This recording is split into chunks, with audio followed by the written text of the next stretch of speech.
Assalamualaikum warahmatullahi wabarakatuh.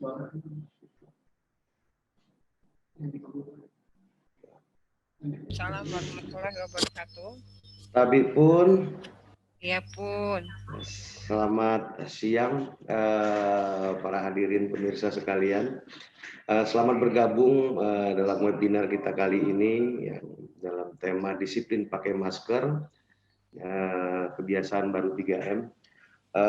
Terlebih dahulu saya akan menyapa narasumber diskusi kita, yaitu juru bicara Satgas Penanganan COVID-19 Kota Bandar Lampung, Bapak Ahmad Nuriski Erwandi, dan Ibu Hairunisa Brawi, akademisi Fakultas Kedokteran Universitas Lampung, yang juga anggota Dewan Research Daerah. Teman-teman sekalian, peningkatan jumlah kasus pada September dapat dikatakan menjadi periode lonjakan tertinggi dalam periode 1 bulan sejak awal pandemi COVID, Maret. Masyarakat belum sepenuhnya menyadari ancaman COVID-19 dan bagaimana menghadapinya. Bahkan ternyata masih banyak masyarakat yang tidak percaya akan keberadaan COVID. Pengendalian penyebaran COVID-19 menjadi upaya yang harus diperketat pemerintah dan didukung masyarakat. Penerapan gerakan 3M, yakni memakai masker, menjaga jarak dan mencuci tangan dengan sabun sebagai kebiasaan baru, mesti tetap dijaga di setiap aktivitas masyarakat. Dengan menjadikan gerakan 3M sebagai sebuah kebiasaan baru, salah satunya memakai masker, baik di perkantoran, pasar, dan fasilitas umum lainnya. Penyebaran COVID-19 tentu dapat lebih ditekan. Disiplin memakai masker menjadi hal yang tidak dapat disampingkan lagi, sebab salah satu sumber penyebaran COVID yaitu melalui droplet. Saat seseorang batuk, berbicara, hingga bernafas, kita pun tetap menjumpai warga yang masih keliru dalam memakai masker. Nah, Lampung Pos dalam webinar seri kali ini sengaja mengundang para pakar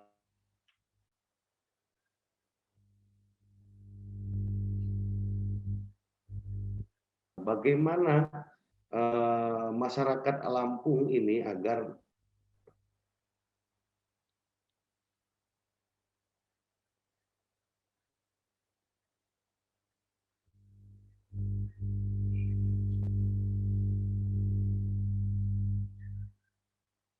terbiasa memakai masker. Namun faktanya kita lihat di lapangan ternyata masih banyak saja masyarakat yang belum memakai masker secara benar, atau bahkan masker yang digunakan itu ternyata tidak standar, dapat mencegah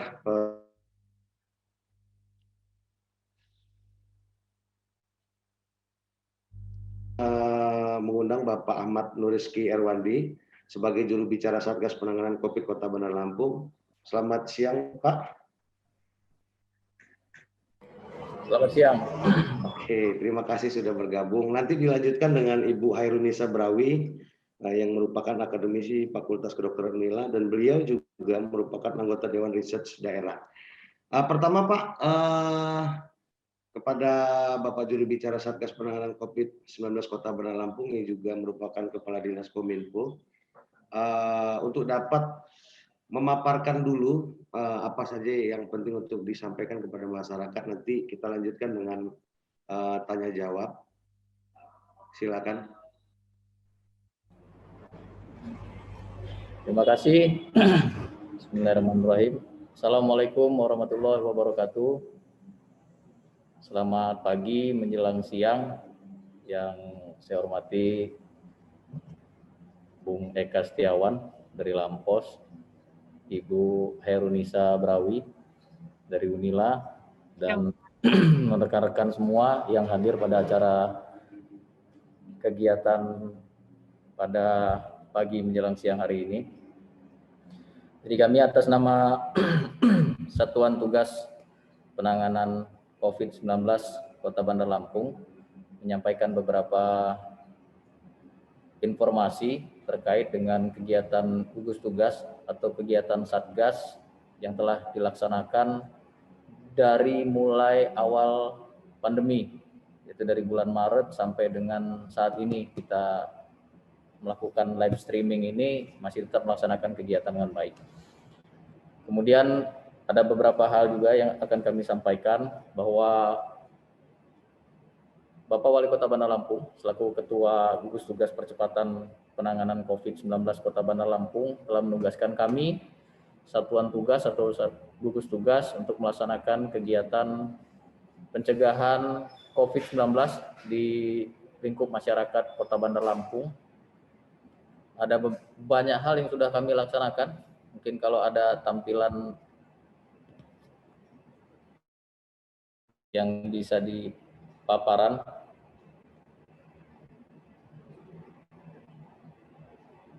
Oke.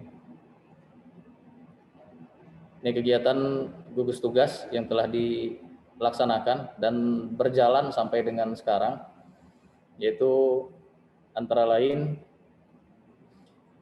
gugus tugas telah melaksanakan atau telah membuat, dalam hal ini Bapak Wali Kota selaku Ketua Satgas, Ketua Gugus Tugas, telah membuatkan aturan-aturan. Kita sudah mengeluarkan 3 SK Wali Kota, 11 surat edaran, kemudian ada 3 SPT, kemudian ada 2 surat himbauan, dan ada 2 surat vertikal kedinasan yang ditujukan kepada instansi vertikal yang ada di Kota Bandar Lampung. Hal ini dimaksudkan adalah untuk mencegah penyebaran COVID-19 khususnya di wilayah Kota Bandar Lampung, termasuk beberapa penugasan khusus Bapak Wali Kota kepada tim Satgas untuk melaksanakan tugas penanganan COVID-19.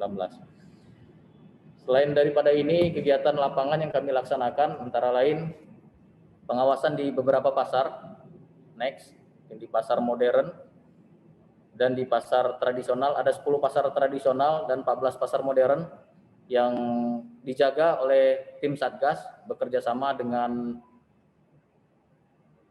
instansi atau OPD terkait. Kalau di pasar tradisional ini kita lihat di sini ada 10 pasar dan 14 pasar modern. Pasar tradisional ini kita bekerja sama dengan Dinas Pasar dan UPT Pasar. Kemudian di pasar modern kita bekerja sama dengan pihak pengelola dari pasar modern tersebut. Mungkin rekan-rekan di sini juga pernah atau sering ke pasar modern atau ke pasar tradisional. Di situ ada tim kita yang berjaga. Yang perlu diketahui bahwa tim Satgas ini juga terdiri dari seluruh unsur. Jadi ada unsur pemerintah kota, ada unsur TNI, dan ada unsur Polri-nya. Nah, ini kita lihat ada beberapa titik di Central Plaza, Mall Kartini, Chandra Teluk, Chandra Tanjung Karang, dan lain-lain. Next.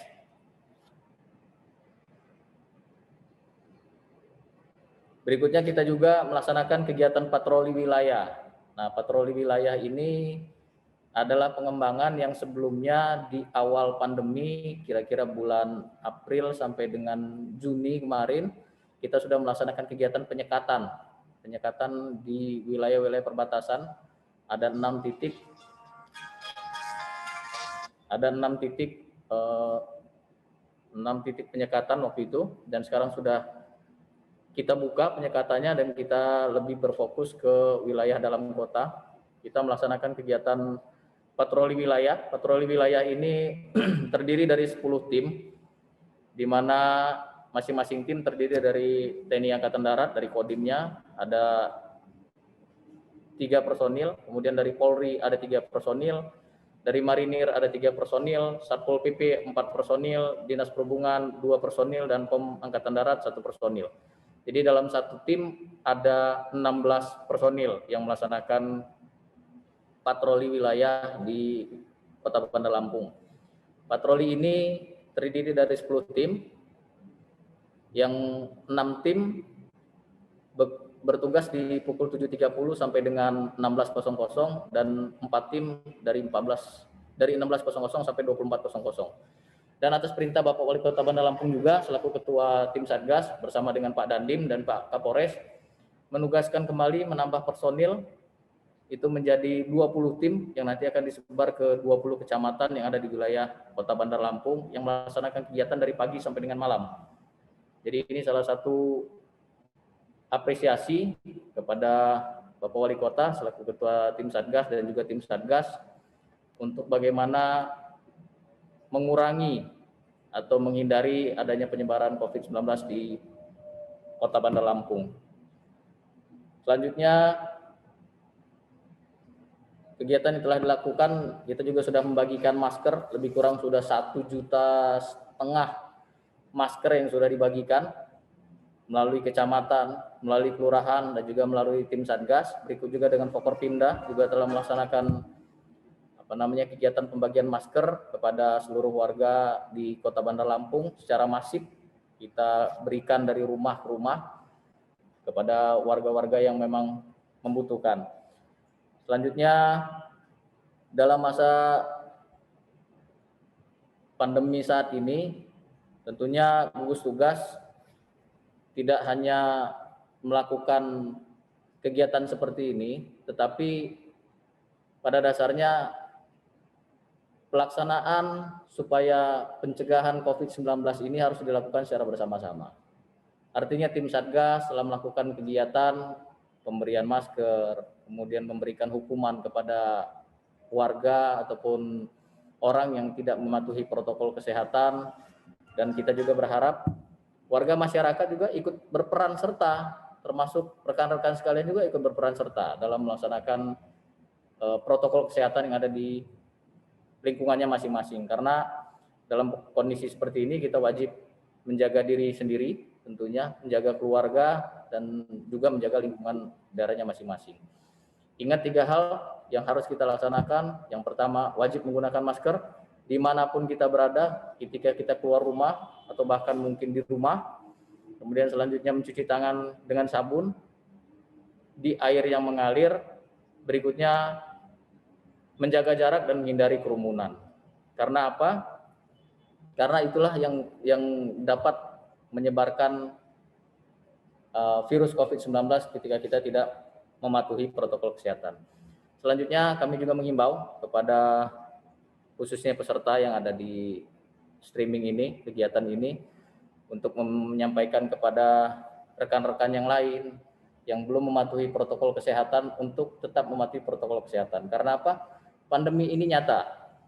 Kondisi yang terjadi saat ini di wilayah Kota Bandar Lampung, ada 2 klaster yang cukup memprihatinkan, karena di masa sekarang dalam beberapa hari terakhir ini terjadi lonjakan kasus, lonjakan terkonfirmasi positif yang cukup signifikan, khususnya di wilayah Kota Bandar Lampung. Itu rata-rata karena adanya orang dalam perjalanan, atau orang yang melakukan perjalanan, atau orang yang menerima orang yang melakukan perjalanan. Berikutnya lagi ada klaster keluarga. Klaster keluarga ini dimaksudkan ketika ada salah satu anggota keluarga yang terkena dan belum bergejala, kemudian bisa menyebarkan kepada keluarganya yang lain. Nah, ini yang cukup membahayakan dan memprihatinkan. Makanya rekan-rekan semua yang ada di sini wajib untuk mematuhi protokol kesehatan. Apabila dimungkinkan ada kegiatan yang sekiranya tidak terlalu urgen, tolong untuk tetap di rumah saja. Artinya jangan banyak keluyuran kemana-mana. Sekalipun keluyuran atau keluar rumah atau kemana kegiatan yang lain, ya wajib mematuhi protokol kesehatan. Selanjutnya, Satgas dalam hal ini telah mengeluarkan peraturan wali kota nomor 25 tahun 2020 sebagai perubahan dari Perwali nomor 18 tahun 2020 dalam rangka penegakan protokol kesehatan di masa pilkada. Artinya tim Satgas juga berperan aktif dalam kegiatan pilkada, khususnya dalam kegiatan kampanye, kegiatan-kegiatan yang lainnya yang terkait dengan kegiatan pemilihan kepala daerah yang di wilayah Kota Bandar Lampung. Dalam hal ini tim Satgas berperan dalam hal penegakan protokol kesehatan di setiap kegiatan yang dilaksanakan dalam masa kampanye ini.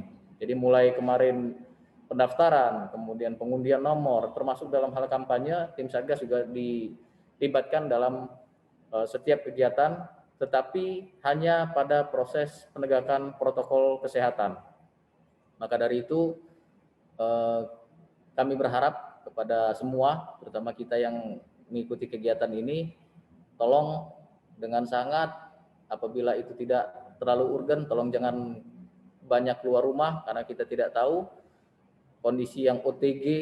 Kalau bergejala kita bisa ngelihat, tapi kalau untuk kondisi yang OTG kita tidak bisa paham apakah dia bergejala atau tidak. Sebagai dasar kami informasikan bahwa per kemarin, artinya per tanggal 6 Oktober kemarin, jumlah kasus yang terkonfirmasi di Kota Bandar Lampung sejumlah 383 orang, di mana yang positif tetapi masih dirawat ada sebanyak 27 orang, yang sudah sembuh selesai isolasi 273 orang, yang isolasi mandiri di rumah ada 63 orang, dan terkonfirmasi positif yang sudah wafat ada 20 orang. Artinya apa? Pandemi ini nyata dan pandemi ini memang betul-betul ada. Maka dari itu kepada rekan-rekan semua, juga kami tim Satgas mohon sama-sama kita saling bergotong royong untuk menghadapi pandemi ini. Semoga penyebaran COVID tidak terlalu melebar. Karena apa? Karena kondisi yang ada saat ini dalam kehidupan yang disebut dengan new normal atau adaptasi kebiasaan baru, kami rasa ini data yang tanggal 4 kemarin kita ada lonjakan sebanyak 23, dan kemarin ini ada 11, jadi ada penambahan 34 kasus dari tanggal 4 Oktober, 34 yang terkonfirmasi sampai dengan hari ini, dan rata-rata semuanya dari tracing dan dari perjalanan dari luar kota. Maka dari itu kawan-kawan sekalian, mohon dengan sangat apabila tidak urgen terkait dengan perjalanan keluar daerah atau apalagi ke daerah yang memang zonanya sudah zona merah, kami harap tidak melakukan perjalanan. Jangan terlalu percaya diri dengan diri sendiri karena mungkin masih muda atau masih sehat, jalan kemana-mana, ketika pulang dia tidak tahu kalau ternyata dia adalah carrier atau pembawa virus tersebut ke rumahnya. Sayangi diri sendiri, sayangi keluarga, sayangi lingkungan, dan sayangi kawan-kawan yang ada di sekitarnya. Mungkin itu bisa saya sampaikan. Selanjutnya saya serahkan kepada moderator. Terima kasih. Oke, baik, terima kasih banyak Bang Ahmad Rizky, sangat menarik tadi pemaparannya. Nanti sebelum kita dialog, saya perkenankan terlebih dahulu kepada Ibu Hairunisa Brawi yang merupakan akademisi Fakultas Kedokteran Universitas Lampung yang juga anggota Dewan Research Daerah untuk dapat memaparkan terkait dengan pandemi COVID-19 khususnya di wilayah Lampung. Terkait dengan penggunaan masker sendiri ini seperti apa, kemudian juga masker seperti apa yang sebenarnya pantas dan aman untuk digunakan oleh masyarakat. Silakan Ibu.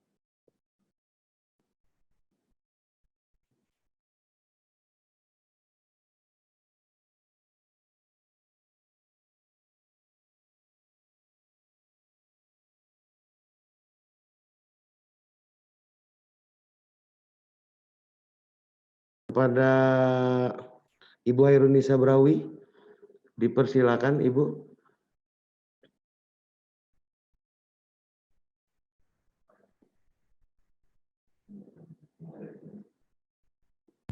Baik, Assalamualaikum warahmatullahi wabarakatuh. Jelas ya Pak Eka? Ya, sangat jelas, sangat Pak jelas Eka? Ibu. Ya, silakan Ibu. Nah, siap. Videonya Bu. Baik. Saya izin bisa share screen Pak Eka? Bisa dikirim Apa ke saya co-host ya, saya invite jadi co-host ya. Mana?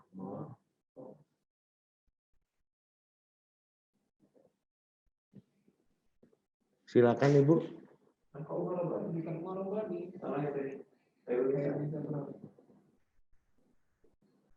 Apa?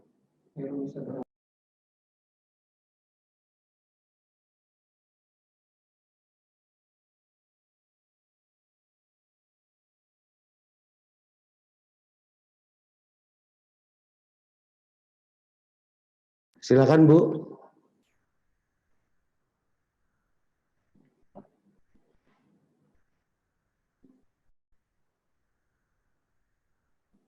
Ya.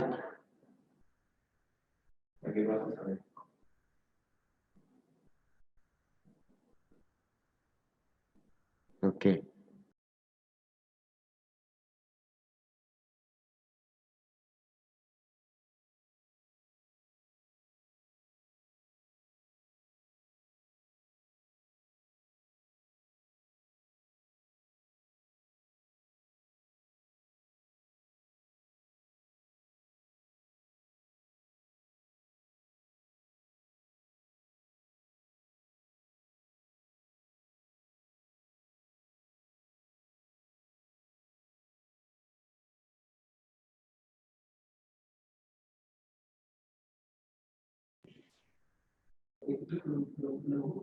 Suaranya belum terdengar, Ibu. Di mute.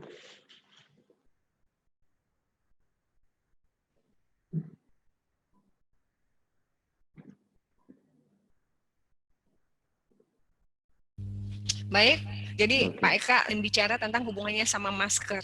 Otomatis kalau kita bicara pagi ini kita akan spesifikkan FGD tentang masker. Saya Oke. mau trigger dulu beberapa hal yang jadi alasan kenapa masker menjadi penting.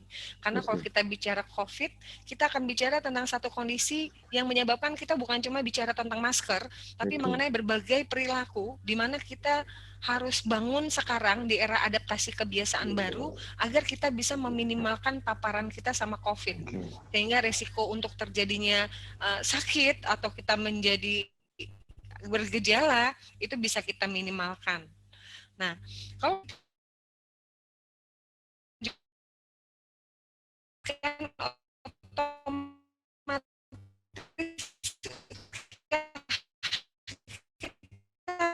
harus tahu juga COVID itu apa, tapi mungkin ini teman-teman udah banyak tahu. Sehingga kalau kita bicara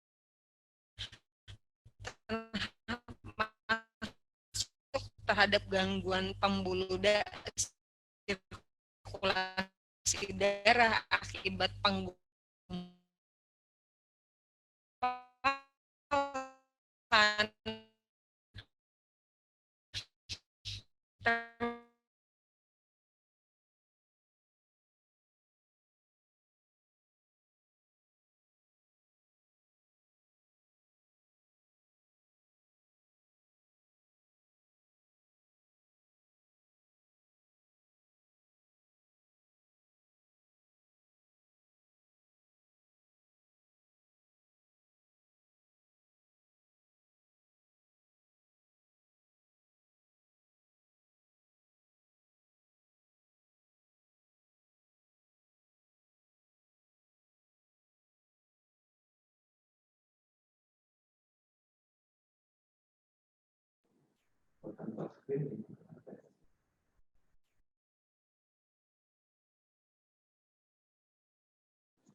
Halo? Ya Suaranya? Bapak, maaf, Ya. saya pakai tethering nih biar lebih stabil. Oke, Ternyata siap. pakai. Jadi kalau kita bicara COVID itu gejalanya 1000 wajah Bapak. Jadi walaupun memang ekspresi terberatnya itu banyak di saluran nafas, tapi sebetulnya COVID itu mempengaruhi hampir seluruh bagian tubuh. Kenapa? Karena salah satu manifestasi klinisnya yang bertendensi meningkatkan resiko penggumpalan darah ataupun menyebabkan lendirnya mengental. Pada saat terjadi manifestasi yang penggumpalan darah atau lendirnya mengental, ini yang kalau di saluran nafas dia bisa mengganggu pernafasan, kalau dia yang penggumpalan bisa risiko pada serangan pada jantung misalnya, itu antara lain ekspresi klinisnya. Dan ada juga orang-orang yang sebetulnya sudah terinfeksi tapi hanya menimbulkan gejala yang ringan dan dia sudah lewat dari itu, dia dianggap tidak kena COVID, dia menganggap dirinya nggak kena COVID. Padahal ternyata ada proses perjalanan yang sebetulnya dia mengidap COVID tapi karena daya tahan tubuhnya bagus, dia tidak terlihat kena COVID. Nah, orang-orang seperti ini yang akhirnya menyebabkan kenapa salah satunya alasan disiplin masker itu menjadi penting. Di sini kita lanjutkan. Ada hal yang menarik juga. Kalau kita bicara disiplin masker, kita harus tahu dulu karakteristik yang diserang orang COVID ini ada karakteristik dari berbagai penelitian. Selain usianya lebih tua, lebih dari 60 itu sudah berisiko. Banyaknya laki-laki dan orang-orang dengan penyakit tambahan komorbid seperti obesitas atau jantung atau kencing manis atau darah tinggi atau penyakit-penyakit yang menurunkan daya tahan tubuh itu diserang nih sama COVID. Ini menjadi dasar yang lain kenapa pada akhirnya disiplin masker juga memiliki spesifikasi untuk pengguna sama yang menggunakan. Sehingga kadang-kadang kita menggunakannya karena kita menghindari supaya orang tua kita nggak sakit. Tapi di sisi lain kadang kita menggunakan karena pekerjaan kita. Atau kadang kita menggunakan karena kita memiliki penyakit penyerta. Atau kita ingin melindungi orang-orang dengan penyakit komorbid di sekitar kita agar jangan sampai terpapar kalau kita tidak sadar kita menderita COVID atau orang tanpa gejala. Di sini juga yang menjadi dasar kenapa kita harus pakai masker. Kalau kita lihat, pola penularan COVID itu sebetulnya ada 3 besar. Besar yang pertama dia dengan droplet. Droplet itu pada saat kita bicara nih Pak, ada percikan air yang keluar atau aerosol. Itu dikatakan kalau kita sudah 15 detik bersuara, ya 15 menit ngomong, itu partikel load kita sudah cukup besar. Dan dikatakan itu sudah cukup kalau ada orang di sekitar kita dan kita memang penderita COVID tanpa gejala, itu untuk menularkan. Sehingga salah satu bentuk proteksinya walaupun kita duduk, mungkin kita tetap jaga jarak dan kita tetap pakai masker. Lalu resiko penularan yang kedua dengan aerosol.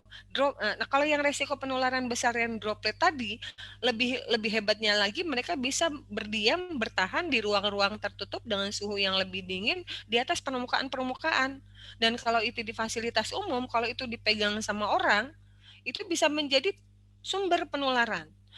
Penularan yang kedua melalui aerosol, di mana partikel COVID, pada saat kita bicara, khususnya pada saat saya bersin, saya batuk, atau melakukan mekanisme yang meningkatkan tekanan saluran nafas saya, dan saya mengeluarkan itu, partikel yang keluar itu lebih kecil dari droplet. Masih jadi kontroversi dari berbagai peneliti, ada yang mengatakan di bawah 10 mikrometer itu sudah droplet, udah aerosol. Tapi ada yang bilang di bawah 5 mikrometer itu baru aerosol.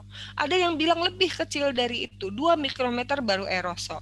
Tapi sebetulnya dengan semakin bertambah kecilnya partikel yang dikeluarkan, khususnya pada saat terjadi manipulasi pada saluran nafas dengan tekanan yang tinggi, itu menyebabkan semakin kecilnya partikel yang lebih mudah atau lebih beresiko untuk masuk ke saluran nafas orang-orang di sekitarnya dan bisa menyerang pada saat partikelnya sudah banyak, orang yang diserang daya tahan tubuhnya lagi turun, itu bisa beresiko meningkatkan infeksi.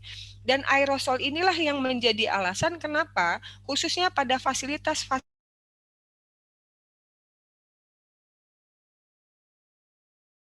pelayanan kesehatan yang banyak tindakan manipulasi pada saluran nafas, apakah melalui intubasi, ataukah itu melalui ventilasi, ataukah itu melalui inhaler, nebulizer, atau tindakan-tindakan kesehatan medis lain, itu bisa meningkatkan kadar partikel aerosol COVID-nya lebih tinggi kalau kebetulan yang ditanganinya itu COVID. Dan itu yang jadi alasan kenapa maskernya jadi otomatis lebih berbeda dibanding orang-orang yang ada di luar. Lalu yang penularan yang resiko yang ketiga itu melalui inokulasi lendir hidung sama mata. Sehingga pada saat saya bilang tadi ada droplet, pada saat orang-orang menyentuh permukaan dan permukaan itu ada droplet dan dia menyentuh hidungnya yang mungkin lagi flu atau matanya yang lagi berair mukosa segala macam kontak, itu jadi resiko masuk yang ketiga. Dan ini yang jadi alasan kadang-kadang dengan kita menggunakan masker, ada alasan yang tanpa kita sadari tangan kita mau megang hidung sama mau megang mata tuh jadi ingat, oh iya lagi COVID. Dan itu yang jadi alasan kenapa. Dan beberapa resiko penularan lain yang saya jelaskan di sini, tapi maksud saya mungkin kalau yang lain-lain pada akhirnya masih secara teoritis. Nah, ini ada satu lagi, lihat di bagian yang tengah.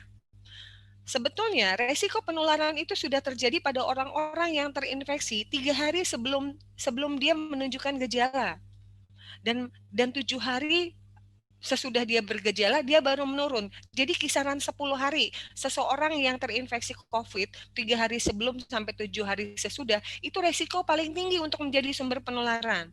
Dan itu yang jadi alasan mungkin minimal kalau orang lagi sakit dia minimal 10 hari dia harus pakai masker wajib, dan untuk orang-orang yang lagi sakit wajib pakai masker yang yang medis, karena dikatakan masker medis kemampuan untuk memfiltrasi partikel itu sampai ukuran 0,1 mikron. Kalau yang kita bicarakan tadi kan sampai 20 mikron 5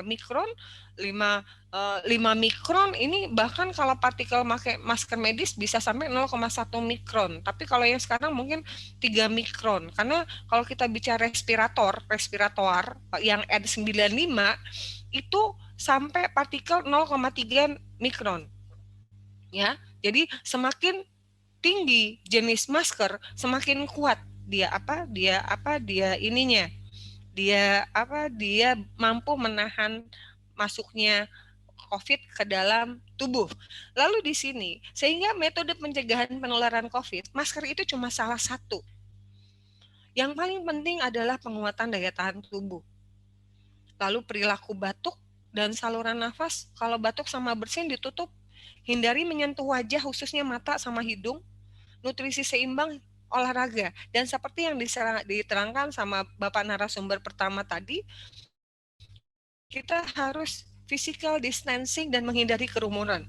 Kalau bisa kita hindari untuk mendatangi daerah-daerah dengan zona merah. Kenapa? Kalau zona merah yang kita takutkan banyak daerah-daerah publik yang resiko partikel aerosol atau partikel droplet mikrodropletnya tinggi, dan itu sangat berisiko untuk meningkatkan resiko infeksi pada si pelaku traveling.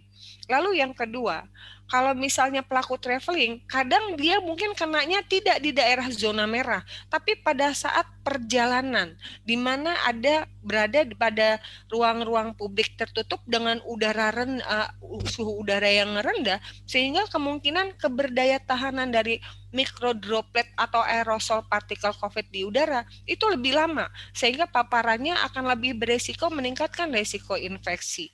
Dan yang pasti kalau untuk kelompok rentan, khususnya dengan penyakit-penyakit komorbid yang tidak terkontrol, saya tidak sarankan untuk jalan jauh.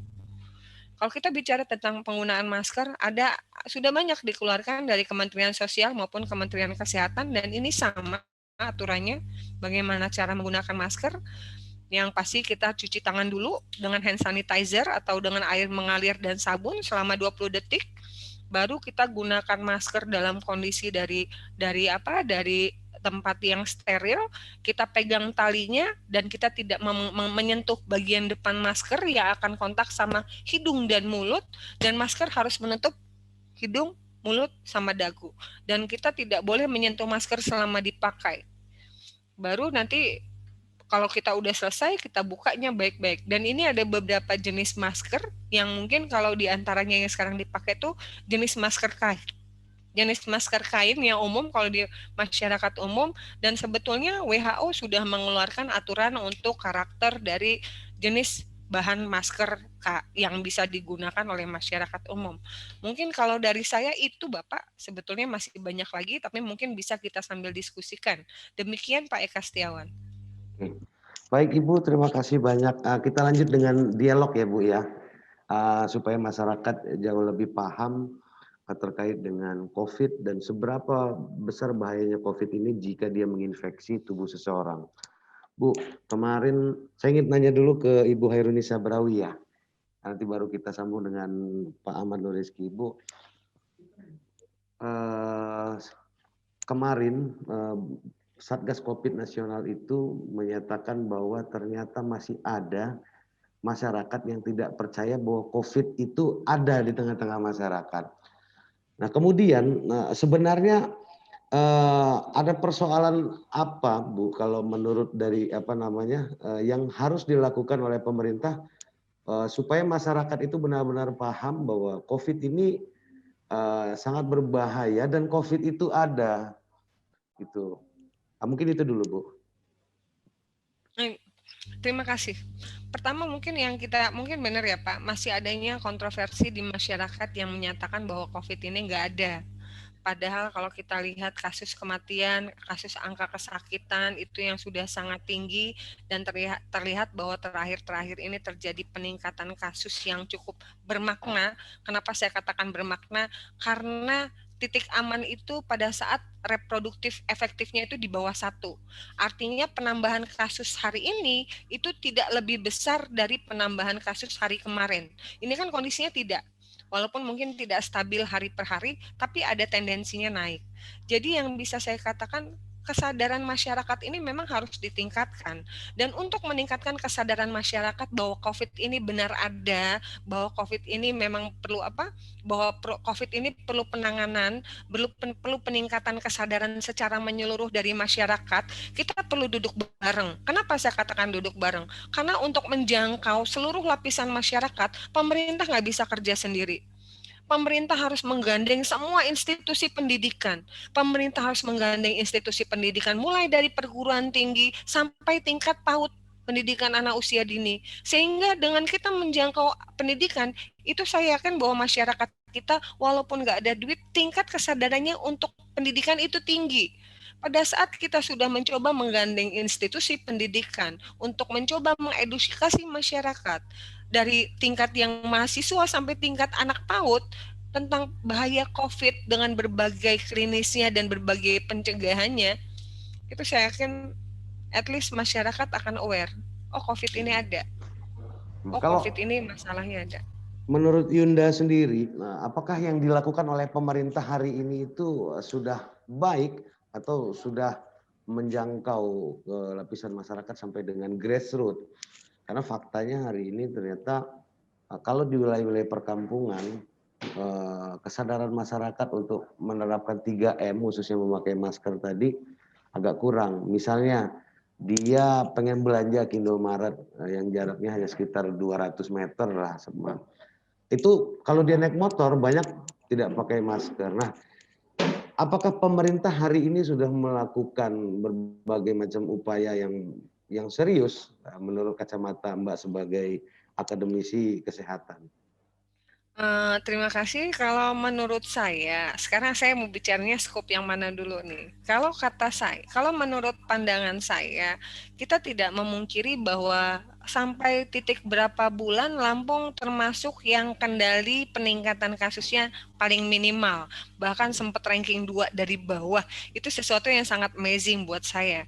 Jadi kalau dikatakan apa yang sudah dilakukan pemerintah selama ini, mungkin kalau melihat eskalasi kasus yang sangat minimal dan walaupun kita di sini terjadi peningkatan kasus, tapi kalau kita komparasi dengan wilayah lain, kita masih termasuk yang penambahannya tidak sebermakna di daerah lain. Kalau untuk wilayah Lampung sendiri, mungkin saya sudah bisa katakan ini sudah cukup baik kalau untuk wilayah Lampung. Nah, di sini yang seperti yang saya balik tadi, hanya mungkin di sini perlu adanya peran serta atau keterlibatan masyarakat yang lebih luas. Dan untuk keterlibatan masyarakat dan bagaimana pemerintah khususnya melalui Dinas Kesehatan dan Satgas Covid untuk melibatkan masyarakat, saya lihat mereka sudah melakukan cukup banyak, seperti tracking kasus. Nah, kalau yang ditujukan sekarang ini kelihatannya kita bukan bicara manajemen kasusnya, tapi bagaimana manajemen pencegahannya ya, Pak Eka Setiawan ya. Nah, kalau manajemen pencegahannya sebetulnya itu tidak bisa kita bebankan hanya di Dinas Kesehatan saja. Perlu ada simultan, perlu ada sinergi dari berbagai unit, dari berbagai SKPD. Artinya dengan adanya sinergitas dari PMD, dari sosial, dari pendidikan, dari pemuda dan olahraga, dan dari berbagai instansi lain yang berkaitan dengan human being atau manusia, SDM manusia, ini bisa saya harapkan pemerintah akan bisa membangun satu kebijakan atau satu regulasi yang pada akhirnya pemerintah itu akan jadi contoh. Pada saat mereka melibatkan semua bagian dari mereka untuk menjadi contoh protokol COVID, saya yakin keterjangkauan protokol COVID ini akan melampaui dari apa yang sudah kita temukan sekarang. Kalau bicara tentang peningkatan kasus sekarang, ini saya tidak bisa mengatakan ini diakibatkan karena karena apa yang sudah dilakukan pemerintah itu kurang. Tidak.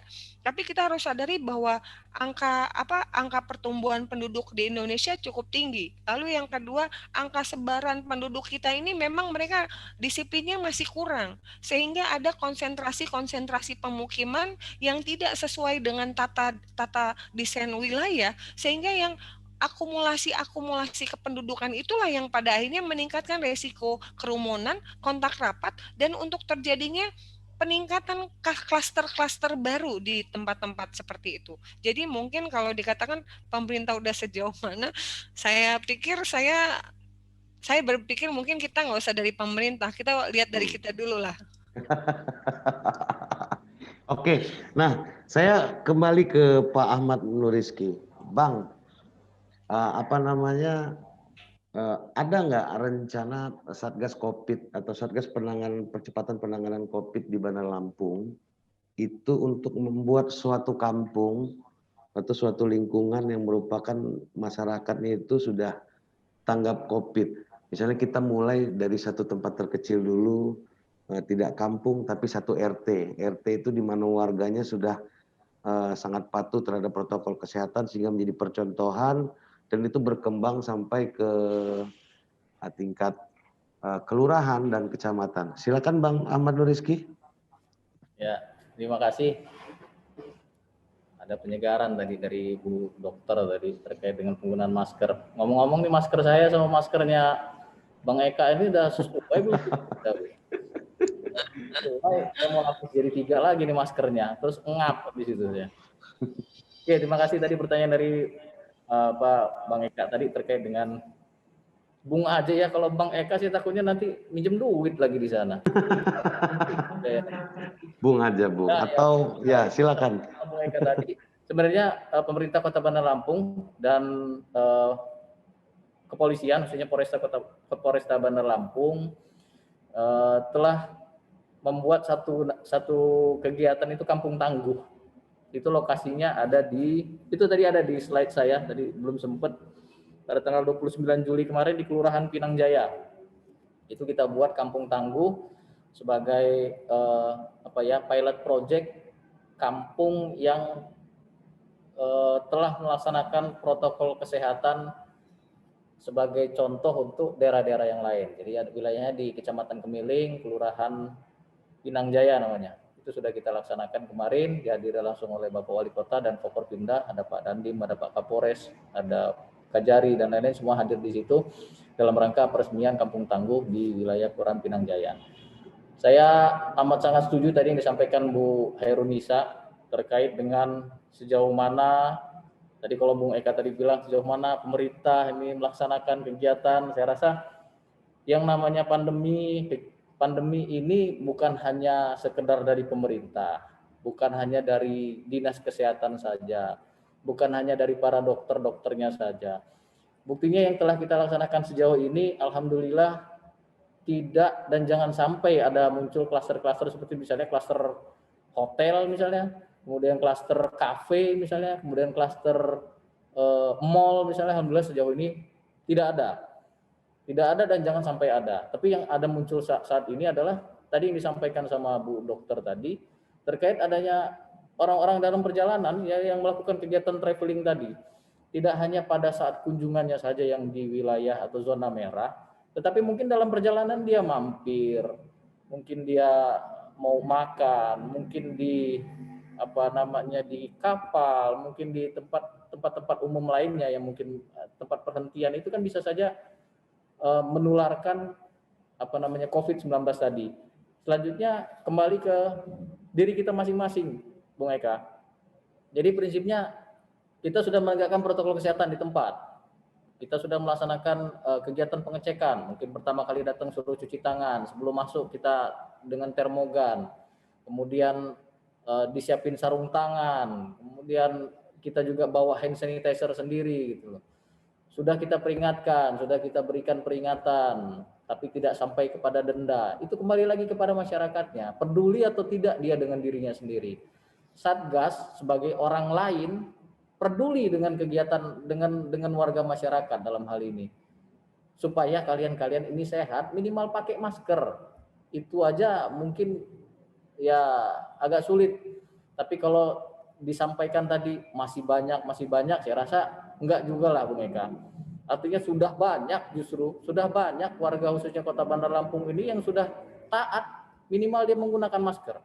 Kalau dibilang banyak yang tidak menggunakan masker, tapi Bung Eka atau mungkin kawan-kawan ngelihatnya di pusat tempat makan, ya saya rasa mungkin ketika makan dia nggak pakai masker. Agak repot dia kalau dibelah tengah-tengahnya sini dia kalau makan. Karena kami juga di Satgas juga kebetulan banyak juga laporan-laporan dari warga masyarakat. Izin Pak, itu posisinya di tempat A itu banyak orang berkerumun, bla bla bla bla bla. Baik, maka tim kita turunkan.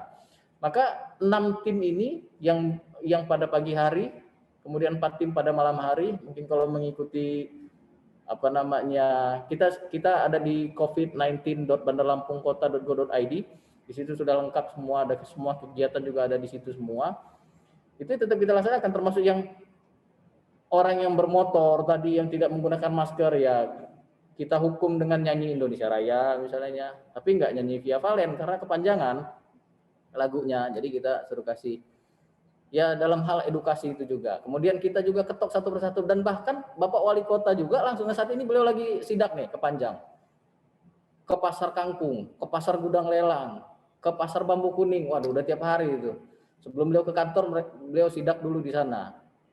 Kemudian apalagi kalau di mall pelayanan ya, mall pelayanan satu atap, ya udah hampir tiap hari pasti beliau standby di situ.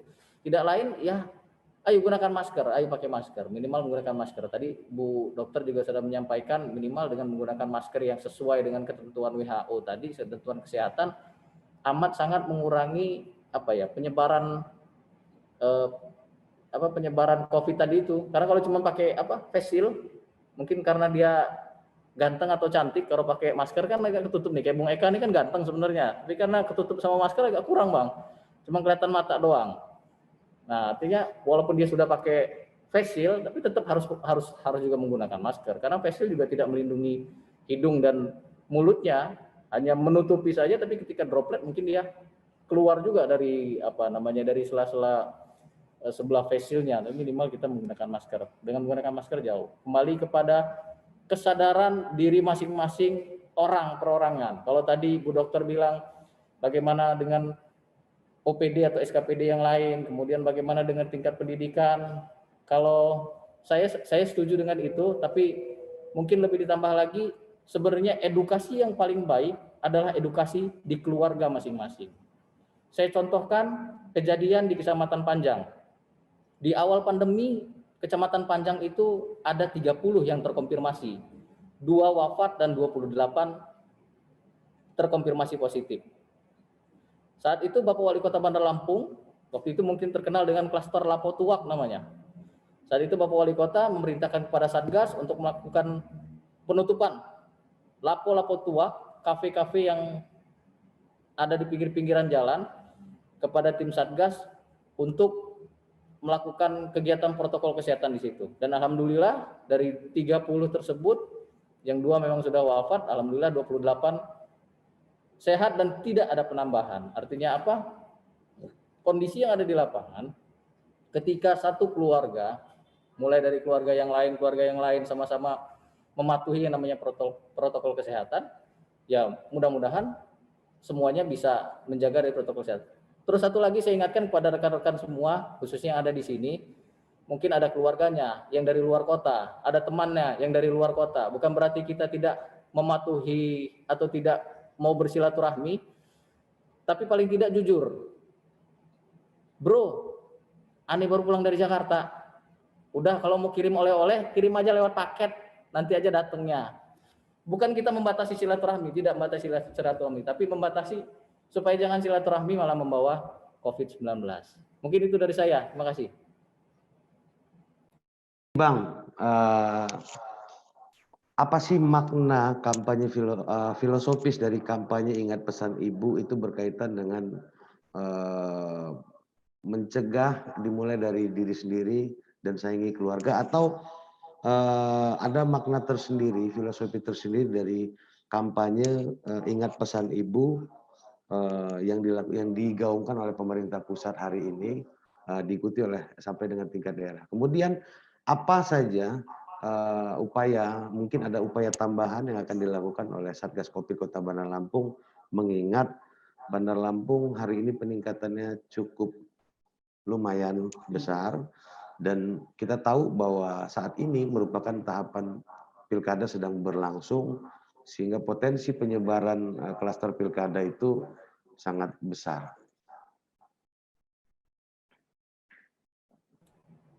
Sebenarnya tadi secara tersirat sudah disampaikan sih. Kalau sudah ingat pesan ibu, saya jadi sedih juga nih.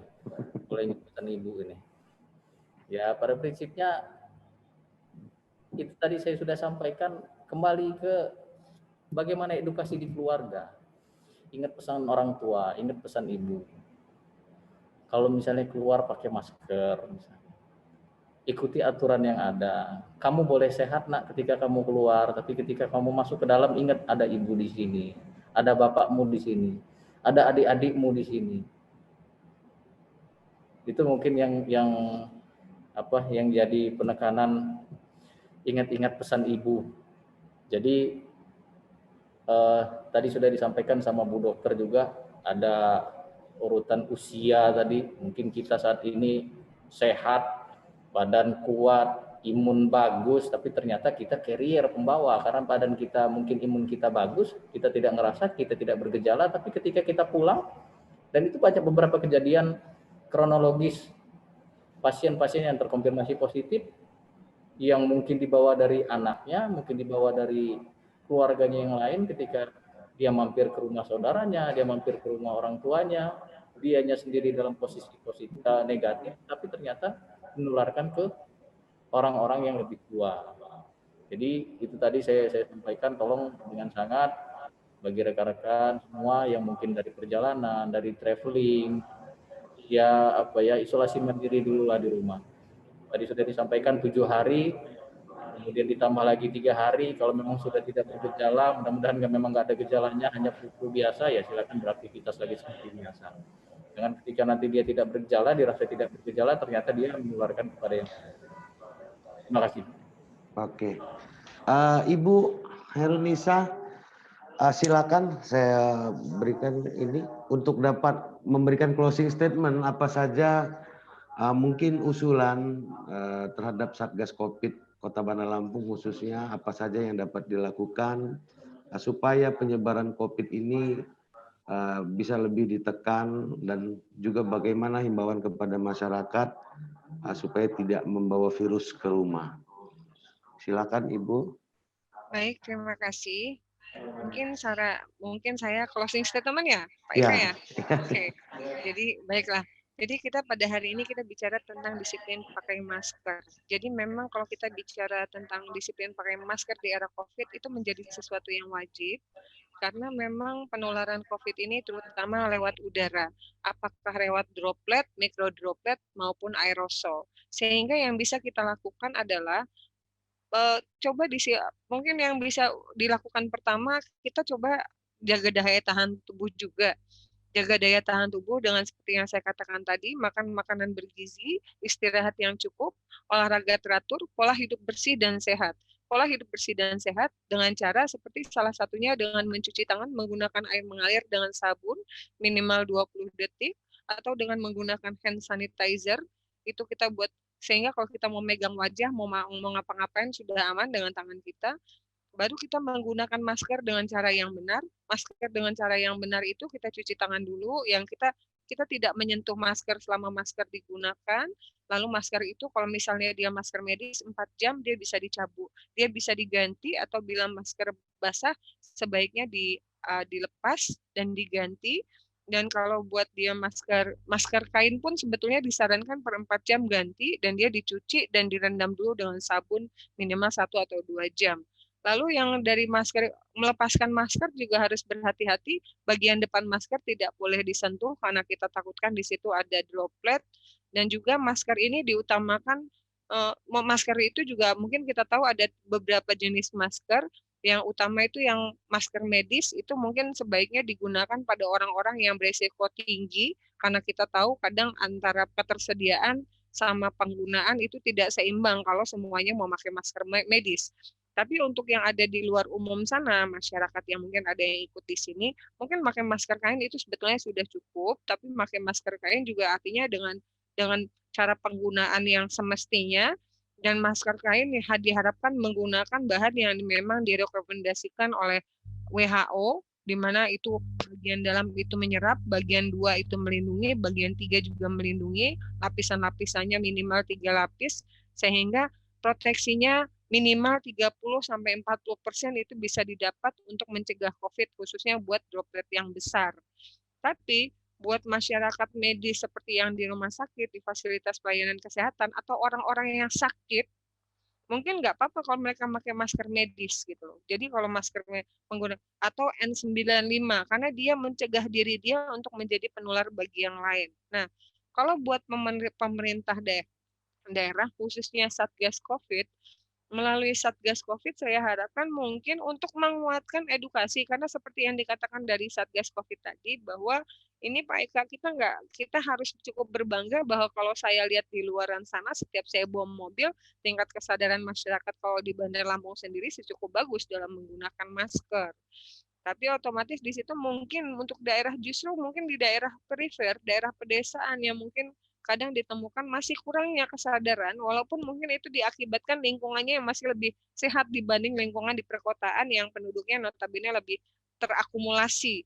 Sehingga mungkin untuk kita mencegah bagaimana untuk meningkatkan kesadaran, bukan untuk mencegah kasusnya, karena itu mungkin membutuhkan kerjasama banyak pihak, untuk meningkatkan kesadaran untuk protokol COVID-nya, seperti yang saya sarankan tadi, Satgas COVID harus ikut bekerja sama merangkul semua elemen institusi yang ada di lingkungannya, khususnya institusi pendidikan, untuk bersama-sama meningkatkan edukasi ke masyarakat. Dan bisa juga dengan melibatkan institusi kesehatan, yang mana institusi kesehatan itu punya posyandu. Posyandu itu sampai level keluarga. Dan juga mungkin kalau dari PMD sampai tingkat RT RW dengan penguatan pada orang-orang yang berhubungan langsung dan bersentuhan langsung dengan keluarga, kita harapkan bahwa apa yang dikatakan dari dari Pak Satgas Covid ini agar penguatan protokol Covid sampai level keluarga itu bisa tercapai. Mungkin dari saya itu aja, Pak Eka Setiawan.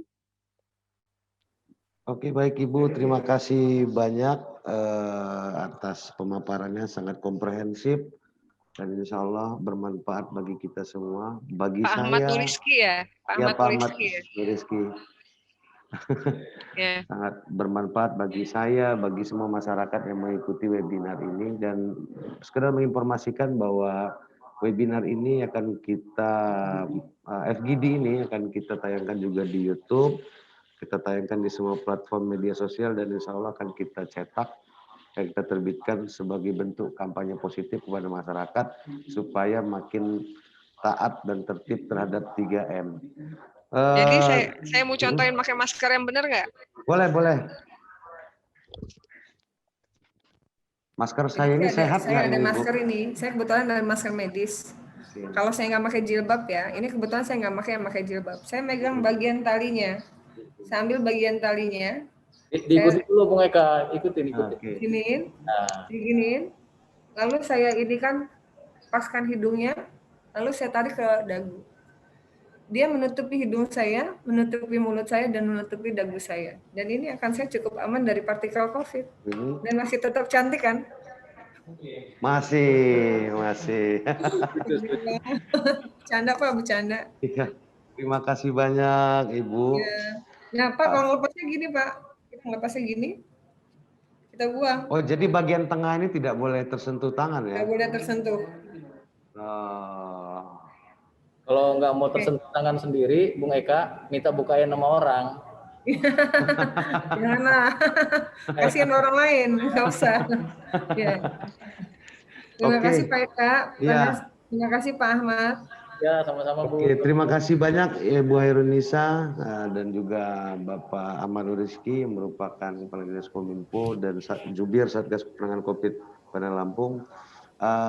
Sekali lagi kami Lampung Pos mengucapkan terima kasih atas partisipasi dan waktunya Insya Allah di lain waktu kita akan berdiskusi lagi. Dan mungkin kita pakai tema yang berbeda. Saya akhiri gidi kita kali ini dengan mengucapkan wassalamualaikum warahmatullahi wabarakatuh. Tabipun, selamat siang. Tabipun. Assalamualaikum warahmatullahi wabarakatuh. Waalaikumsalam warahmatullahi wabarakatuh. Terima kasih. Izin Bung Eka. Siap. Terima kasih.